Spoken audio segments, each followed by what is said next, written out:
నమస్కారం, city news కి స్వాగతం. ముందుగా ముఖ్యాంశాలు.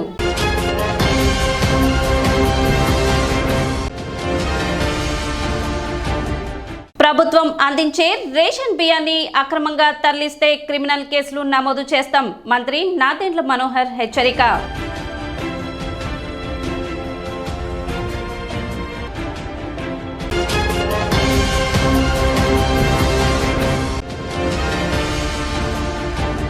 పట్టణంలో ఆకస్మిక తనిఖీలు నిర్వహించిన లీగల్ మెట్రాలజీ అధికారులు. తూకాలలో మోసాలకు పాల్పడుతున్న వారిపై కేసులు నమోదు.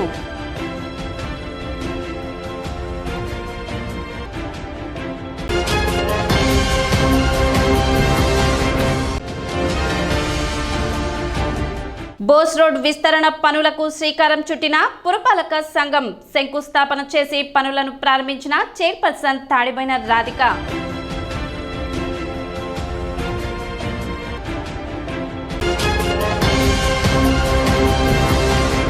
కోగంటి శివయ్య హైస్కూల్లో విద్యార్థులకు వంట గ్యాస్ వినియోగంపై అవగాహన కార్యక్రమాన్ని నిర్వహించారు. వంట గ్యాస్ వినియోగంలో వినియోగదారులకు మరింత మెలకువలను తెలియజేసేందుకు ఇండియన్ ఆయిల్ కార్పొరేషన్ వారి సూచనల మేరకు డిస్ట్రిబ్యూటర్ల ద్వారా అవగాహన కార్యక్రమాలను నిర్వహిస్తున్న నేపథ్యంలో కోగంటి శివయ్య హైస్కూల్ ప్రధానోపాధ్యాయులు రాజిరెడ్డి అధ్యక్షతన Shri Satyanarayana Indian gas enterprises వారు ఏర్పాటు చేసిన అవగాహన సదస్సులో IOCL కంపెనీ వారు డిజిటల్ వీడియో ద్వారా వంట గ్యాస్ వినియోగంలో మెలకువలను తెలియజేశారు. Shri Satyanarayana Indian gas enterprises distributor Muralikrishna మాట్లాడుతూ విద్యార్థులకు వంట గ్యాస్ వినియోగంలో తగు సూచనలు చేశారు. గౌరవ అతిథులుగా పాల్గొన్న Gudivada ANR college retired principal Pavuluri Srinivasarao మాట్లాడుతూ విద్యార్థులకు పలు సూచనలు చేశారు. కార్యక్రమంలో సత్యనారాయణ ఇండియన్ గ్యాస్ కంపెనీ సిబ్బంది మాధవీలత, జేమ్స్, జయరావ్, ప్రదీప్, ఖాదర్ బాషా, ఉపాధ్యాయులు, విద్యార్థులు పాల్గొన్నారు. భారతదేశం మొత్తం మీద ఇండియన్ ఆయిల్ కార్పొరేషన్ వారు 1,00,000 మంది ప్రజలకి సేఫ్టీ క్లినిక్, గ్యాసు వినియోగంలో అవలంబించవలసినటువంటి సేఫ్టీ క్లినిక్స్ చెప్పాలని ఉద్దేశంతో ఈ కార్యక్రమం చేయబడింది.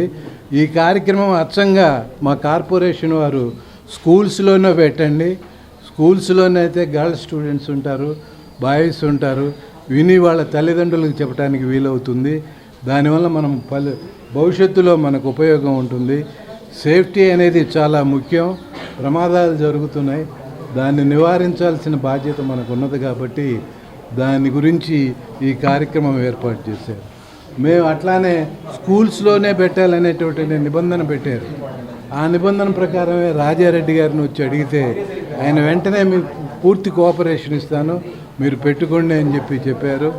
మా మిత్రులు దువ్వూరు శ్రీనివాసరావు గారితో కూడా కలిసి మాట్లాడి ఈ కార్యక్రమం పెట్టాము. మీరందరూ కూడా మీ తల్లిదండ్రులకు చెప్పాలి, గ్లాసుని అంటే గ్యాస్ని ఎలా ఉపయోగించాలి, మనం ఏ రీతిగా ఉపయోగించాలి. కొంతమంది వంట అయిపోగానే రెగ్యులేటర్ దగ్గర ఆపేరు, అలాగే వెళ్ళిపోతుంటారు. ఒక్కోసారి ఫెయిల్ అయ్యే అవకాశం కూడా ఉంటుందా లేదా? కాబట్టి ఇలాంటివన్నీ కూడా తల్లిదండ్రులకి గుర్తు చేస్తూ ఉండాలి. ముఖ్యంగా ఆడపిల్లలు వంట చేయడానికి ఇందాక మేడం గారు చెప్పినట్టు ఆడపిల్లలు కాదు ఇప్పుడు వంట చేస్తుంది మగపిల్లలు. ఎందుకంటే ఆడపిల్లలే మగపిల్లలు అయ్యారు, మగపిల్లలేమో ఆడపిల్లలు అయ్యారు. హెల్ప్ చేసుకోవచ్చు, తప్పలేదు. కానీ అదే పనిగా చేయటం కాదే, నేను వండను అంటే ఆడపిల్ల మరి మళ్ళీ మీరు కూర్చొని చేయటం కాదు, వాళ్ళు చేయాలి, వాళ్ళకి మీరు కూడా సహాయం అందించాలి. తెనాలి పట్టణ 9, 10 వార్డులో మున్సిపల్ చైర్పర్సన్ తాడిపోయిన రాధిక పర్యటించారు. వార్డులోని శానిటేషన్ పనులను ఆమె పరిశీలించారు. ఈ సందర్భంగా ఆమె మాట్లాడుతూ సిబ్బంది కొరత కారణంగా వార్డులో శానిటేషన్ నిర్వహణ లోపభూయిష్టంగా ఉందని, దానిని పరిష్కరిస్తామని చెప్పారు. అదేవిధంగా వార్డులో ప్రధాన రహదారుల్లో స్పీడ్ బ్రేకర్స్ ఏర్పాటు చేయాలని స్థానిక ప్రజలు కోరుతున్నారని, వాటిని కూడా ఏర్పాటు చేసే విధంగా చర్యలు తీసుకుంటున్నట్లు చెప్పారు.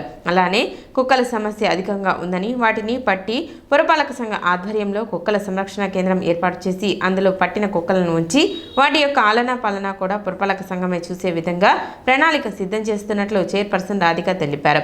అదేవిధంగా పట్టణ పరిశుభ్రతకు ప్రజలు సహకరించాలని కోరారు. 9, 10 వార్డులో శానిటేషన్ మీద రావడం జరిగింది.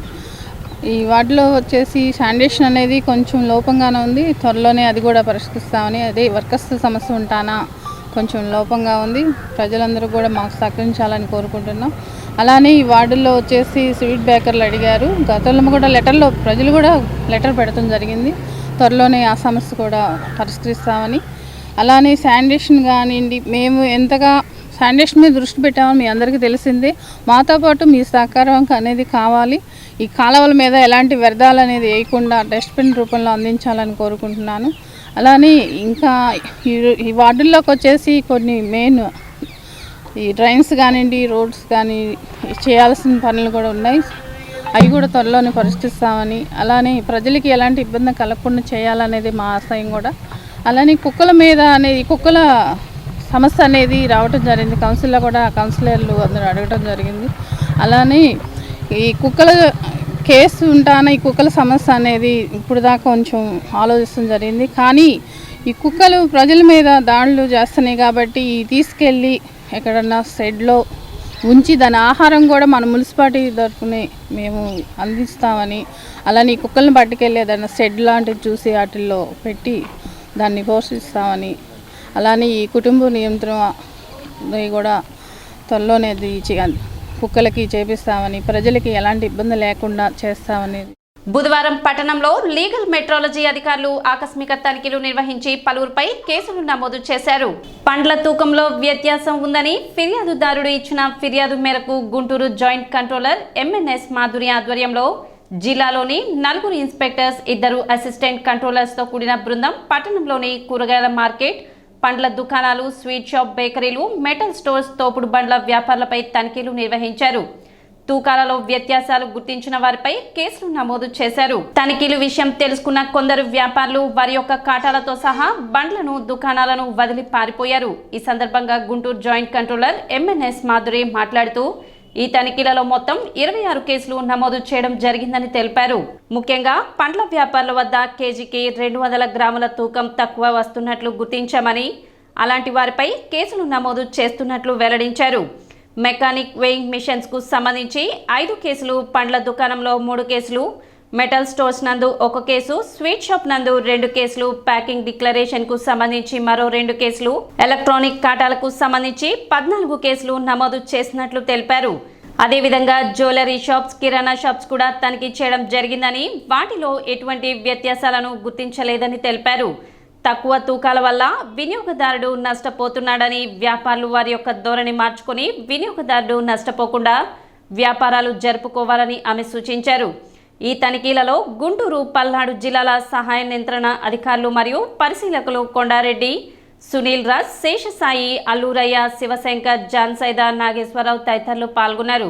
తెనాల్లో ఉన్నటువంటి ఈ fruit shops, sweet shops, bakeries, తర్వాత మెటల్ స్టోర్స్ అంటే స్టీల్ షాప్స్, ఇవన్నీ కూడా ఇన్స్పెక్షన్ చేసాము. వెజిటబుల్ మార్కెట్ అదంతా కూడా చూసామండి. మొత్తం 26 కేసెస్ రిజిస్టర్ చేయడం జరిగింది. ఈ 26 కేసెస్లోనూ కూడా షార్ట్ పేమెంట్ కేసులన్నీ మేము నోటీస్ చేసినవి. ముఖ్యంగా ఫ్రూట్ వెండర్స్లో మేము షార్ట్ పేమెంట్ నోటీస్ చేసామండి కేసులు. మరి ఒక కేజీ వాళ్ళు కనుక ఫ్రూట్స్ కొన్నట్లయితే 200 గ్రామ్స్ వరకు షార్ట్ వస్తున్నాయండి. ముఖ్యంగా మాకు ఆన్ కంప్లైంట్ మేము ఇక్కడికి వచ్చి ఇన్స్పెక్షన్ చేయడం జరిగింది. కంప్లైంట్ మీద కూడా చూసినప్పుడు 200 గ్రామ్స్ ఒక కేజీకి 200 గ్రాములు అంటే వినియోగదారుడు చాలా నష్టపోతున్నాడు. అన్నీ కూడా చిన్న చిన్న షాప్స్ వాళ్ళంతా తోపుడు బళ్ళు మీద పెట్టుకుని అమ్ముకునే వాళ్ళందరూ కూడా మా డిపార్ట్మెంట్ వాళ్ళందరినీ చూసి వాళ్ళు అక్కడ వాటిని వదిలేసి పారిపోయారు. వెయింగ్ స్కేల్స్ తీసుకుని వెళ్ళిపోయారు. మాకు దొరికినంత వరకు మేము ప్రస్తుతం అయితే ఈ రోజున ఫ్రూట్ షాప్స్ మీద 3 కేసులు పెట్టామండి. మిగతా వాళ్ళు దొరకలేదు మాకు. మళ్ళీ ఇంకొక రోజు అయితే మేము ఖచ్చితంగా రేట్ చేయడం జరుగుతుంది. అది వాళ్ళలో కూడా మార్పు రావాలి. కరెక్ట్గా వినియోగదారుడికి వాళ్ళు రేటు ఎక్కువ చెప్పుకుని అమ్ముకున్నా పర్వాలేదు తప్పించి రేటు తక్కువ చెప్పి తక్కువ తూకం ఇస్తా ఉండడం కరెక్ట్ కాదు. దానిలో కూడా వాళ్ళు మార్పు రావాలి. అలాగే మెకానికల్ ఇన్స్ట్రుమెంట్స్ అంటే మెకానికల్ వెయింగ్ స్కేల్స్లో ఒక 5 కేసులు రిజిస్టర్ చేయడం జరిగిందండి షార్ట్ పేమెంట్ కింద. అలాగే ఎలక్ట్రానిక్ వెయింగ్ స్కేల్స్ సంబంధించి 14 కేసెస్ రిజిస్టర్ చేయడం జరిగింది. ఆ 14 కూడా అన్స్టాంప్డ్ అండి. ప్రతి సంవత్సరం కూడా ఎలక్ట్రానిక్ వెయింగ్ స్కేల్స్ వాళ్ళు ఈ ఇన్స్పెక్టర్ లీగల్ మెట్రాలజీ వచ్చి వాళ్ళు ఇన్స్పెక్షన్స్ చేస్తారు. ప్లస్ వాళ్ళు ఎవ్రీ ఇయర్ కూడా స్టాంపింగ్ చేయించుకోవాలి వెయింగ్ స్కేల్ని. అది కరెక్ట్ ఉందా లేదా అని వాళ్ళ చేత సరి చేయించి ముద్ర వేయించుకోవాలి. ఆ విధంగా చేయించుకునేటువంటి 14 కేసులు రిజిస్టర్ చేయడం జరిగిందండి. అలాగే ఫ్రూట్ షాప్స్లో 3 కేసులు, మెటల్ స్టోర్స్లో 1 కేసు, స్వీట్ షాప్స్లో 2 కేసులు రాసామండి. స్వీట్ షాప్స్లో షార్టేజ్ కేసు ఒకటి దొరికింది. ఆ కేసు కాకుండా 2 కేసెస్ డిక్లరేషన్స్, అంటే ప్యాకేజ్ ఏదైనా కొనుక్కున్నప్పుడు ఆ ప్యాకేజీ మీద ఉండాల్సినటువంటి డిక్లరేషన్స్ అనేవి ఎప్పుడు తయారు చేసింది, ఎవరు తయారు చేశారు, దాని రేట్ ఎంత, దాని వెయిట్ ఎంత, ఇవన్నీ కూడా డిక్లరేషన్స్ అనేవి ఉండాలి. అవన్నీ కూడా వాటి మీద లేవని చెప్పి దాని మీద 1 కేసు రిజిస్టర్ చేయడం జరిగింది. సో మొత్తం మీద ఇవాళ 26 కేసులు అయితే పెట్టడం జరిగిందండి తెనాలిలో. అలాగే జ్యువెలరీ షాప్స్ కూడా కొన్ని చూసాము. జ్యువెలరీ షాప్స్లో పేమెంట్ కరెక్ట్ ఉంది. కిరాణా మర్చెంట్స్ వాళ్ళు అసోసియేషన్ తరఫున కూడా ఆ షాప్స్ అన్నీ కూడా చూడడం జరిగింది. వాటిలన్నింటిలో కూడా పేమెంట్ అనేది కరెక్టే ఉంది. వాటిలో ఎక్కడ కూడా మాకు వేరియేషన్ అయితే కనిపించింది. అన్నీ కూడా బాగుంది. అది రెగ్యులర్గా జరుగుతూనే ఉంటాయండి. రెగ్యులర్ ఇన్స్పెక్షన్స్, రెగ్యులర్ కేసులు అనేవి అది కామన్. ఇది కాకుండా ఏమైనా స్పెషల్ డ్రైవ్ అని చెప్పి ప్రత్యేకించి జిల్లా అంతటిని ఇన్స్పెక్టర్స్ ఇక్కడ నుంచి పెట్టించాం. కంప్లైంట్స్ అనేవి కాదండి. ఇది ఆన్ కంప్లైంట్ అంటే ఎవరో నిన్న నాకు ఒక ఆయన ఫోన్ చేసి, మేడం ఇలా మాకు ఈ ఫ్రూట్స్లో మాకు 1/4 కేజీ వరకు షార్ట్ వస్తుందండి 1 కిలోకి అని చెప్పి కంప్లైంట్ ఒక ఆయన ఎవరో ఫోన్ చేసి చెప్పారు. నేను ఇమ్మీడియట్గా రెస్పాండ్ అయ్యాను. మినిస్టర్ గారు ఉండే ఏరియా ఇది. మినిస్టర్ గారు ఉండే ఏరియాలోనే ఇంత షార్ట్ అంటే మరి మిగతా చోట్ల పరిస్థితి సార్ దృష్టికి వెళ్ళిందంటే ఇమ్మీడియట్ యాక్షన్ తీసుకోమంటారని చెప్పి సార్ దృష్టికి చెప్పకుండానే మేమే ఇమ్మీడియట్గా వచ్చి యాక్షన్ తీసుకున్నాం. వాళ్ళంతా పారిపోయారు. షాపులు వదిలేసి వాళ్ళు, తోపుడు బళ్ళు వదిలేసి వాళ్ళు, స్కేల్స్ కూడా వదిలేసి వెళ్ళిపోయారు కొంతమంది. వాళ్ళని ఇవాళ కాకపోతే రేపైనా కూడా పట్టుకోవడం అనేది జరుగుతుంది. తెనాలి ఆర్టీసీ డిపో నందు డైల్ వర్డియం కార్యక్రమం జరిగింది. డిపో మేనేజర్ రాజశేఖర్ ప్రయాణికుల నుండి వచ్చిన కాల్స్ ద్వారా వారి యొక్క సమస్యలను తెలుసుకున్నారు. తెనాలి నుండి మచిలీపట్నానికి బస్ సర్వీస్ కావాలని, చిన్నావూరు పార్క్ నుండి విజయవాడకు నడుపుతున్న సర్వీస్ లానే చిన్నావూరు పార్క్ నుండి గుంటూరుకు కూడా సర్వీస్ కావాలని, తెనాలి నుండి పేరేచెర్ల, హైదరాబాద్కు ఏసీ స్లీపర్ బస్సులు ఏర్పాటు చేయాలని, మొత్తం 16 మంది ప్రయాణికులు తమ అభిప్రాయాలను తెలియపరిచారని, అవకాశం ఉన్నంత మేర వారి యొక్క అభిప్రాయాలను స్వీకరించి వాటి పరిష్కార దిశగా కృషి చేస్తామని డిపో మేనేజర్ వెల్లడించారు. ఈరోజు డైలీ వర్ ఏపీఎస్ఆర్టీసీ డిఎం తెనాలి ప్రోగ్రాము ఉదయం 11 గంటల నుంచి 12 గంటల వరకు నిర్వహించడం జరిగింది. దీనిలో భాగంగా సుమారుగా 16 మంది కాలర్స్ మనకి ఫోన్ చేసి వారి ఆర్టీసీ మీద ఉన్న అభిప్రాయాలని కానీ, టయాల్ని కానీ, అదేవిధంగా వారు కోరుకున్న కొత్త బస్సు సర్వీసులని అడగడం జరిగింది. దానిలో భాగంగా ఒక ప్రయాణికుడు తెనాలి నుంచి మచిలీపట్నానికి బస్సు వేయమని అడగడం జరిగింది. అది మనం కొన్ని రోజుల కిందటే ప్రపోజల్ పెట్టున్నాం. చాలా తొందరలో ప్రపోజల్ వచ్చినట్లా తెనాలి నుంచి మచిలీపట్నానికి కూడా తెనాలి డిపో నుంచి ప్రవేశపెట్టడం జరుగుతుంది. అదేవిధంగా కొంతమంది చిందావూరు పార్క్ నుంచి మన గుంటూరుకి, ఏదైతే చిందావూరు పార్క్ విజయవాడ ఎలా నడుపుతున్నారో చిందావూరు పార్క్ నుంచి గుంటూరు కూడా నడపమని కొంతమంది ప్రయాణికులు అడిగి ఉన్నారు. అది కూడా చాలా తొందరలో నడుపుతామని చెప్పి ఉన్నాం. ఇవాళ రేపట్లో ఆర్ఎం గారు విజిట్ ఇచ్చిన తర్వాత సార్ పర్మిషన్తో తప్పకుండా మనం తెనాలి చిందావూరు పార్క్ నుంచి గుంటూరుకి నడపడం జరుగుతుంది.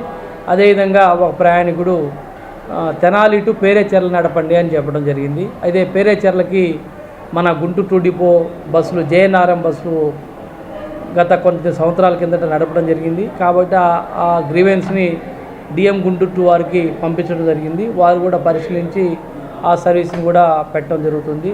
ఇప్పుడు ఒక చిన్న విరామం.